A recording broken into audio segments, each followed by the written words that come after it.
முடியும். எட்டி, எங்க அம்மா என்னைய புடிச்சு வச்சு எவ்வளவு எண்ணெய் தேய்ச்சி விடுவாவ தெரியுமா? அந்த எண்ணெய் போகணும் நீ சீயக்காய போட்டு இடிச்சு இடிச்சு தேய்ச்சி விடுவாவ பாரு, பல்லே பேந்துரும் டீ. அப்ப இருந்த பிள்ளையிலேயே உங்களுக்கு தாம்க்கா இடுப்புக்கு கீழே வர முடி கிடக்கும். எங்களுக்கெல்லாம் எலிவாளுதான் மக்கா. அதுக்குதான் சொல்லுவாவ, தலை நிறைய தேய்க்கணுமா என்ன, அது சூட்டுல இருந்து காப்பாத்துமே ஒன்ன தலை நிறைய தேய்க்கணுமா என்ன, குளிக்கும் போது தேய்ச்சி பாரு அரப்பு, உடம்புக்கு அது ரொம்பவே சிறப்பு சிறப்பு, குளிக்கும் போது தேய்ச்சி பாரு அரப்பு, எண்ணெய் தேய்ச்சி வாழ்வதுதான் வலிமை, வாழ்வுக்கும் உடலுக்கும் அது குளுமை குளுமை, எண்ணெய் தேய்ச்சி வாழ்வதுதான் வலிமை. தெரியாமையா மக்கா இவ்வளவும் சொல்லி வச்சிருக்காவோ?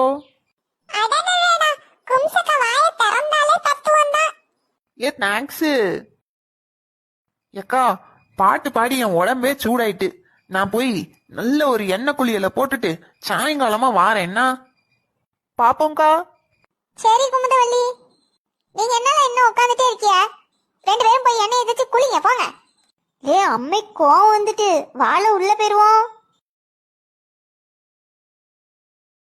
எம்மா, எப்பவும் இதுவளை அடிச்சு பத்துதே நமக்கு வேலையா போச்சு. சரி, நம்மளும் போய் எண்ணெயை தேய்ச்சி குளிப்போம்.